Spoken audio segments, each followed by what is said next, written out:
Dia waktu itu menjadi pimpinan komandan tempur di Timur Timur. Begitu dia ke Australia, padahal dia sudah pensiun jadi tentara tuh.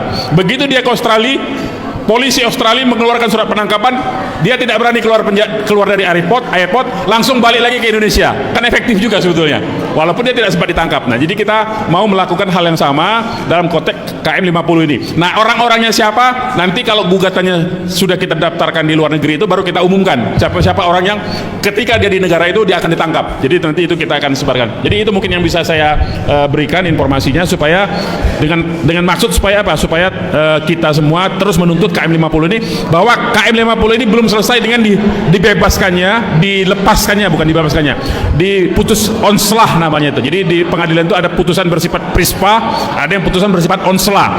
Kalau prispa itu berarti dia tidak terbukti, tapi kalau onslah dia terbukti tapi disebutnya bukan melakukan tindak pidana, ada alasan pembenar. Nah, kemarin di pengadilan Jakarta Selatan ini disebutkan dia dilepaskan dari segala tuntutan, artinya dia terbukti melakukan penembakan, tetapi karena dia disebutnya membela diri, cerita rekayasanya kan itu yang dibuat oleh Sambo, Ferdi Sambo itu kan cerita rekayasanya tembak menembak, padahal itu nggak ada tembak menembak sama sekali. Kita bisa buktikan dengan bukti-bukti yang ada bahwa mereka itu memang dibantai, diculik, diambil, disiksa, kemudian ditembak mati 6-6-nya itu. Kenapa tidak ada tembak menembak?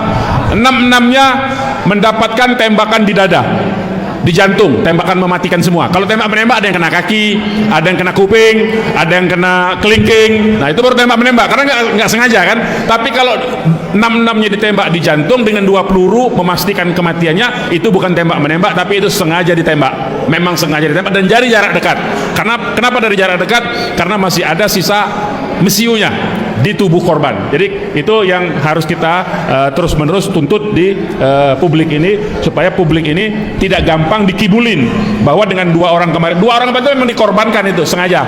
Memang begitulah cerita rekayasa. Itu juga yang membuktikan bahwa mulai dari institusi penegak hukum, mulai dari aparat penegak hukum sampai dengan pengadilannya pun ikut terlibat menutupi kasus itu.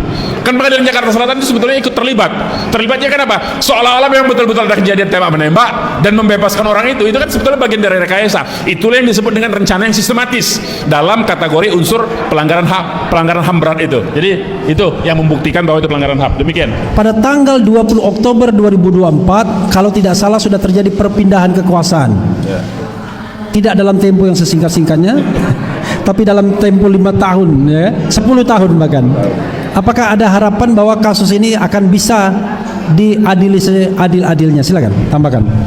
Ya, kalau kita rujukannya kepada Undang-Undang 26 tahun 2000, maka proses itu akan dimulai di Komnas HAM sebetulnya, bukan dari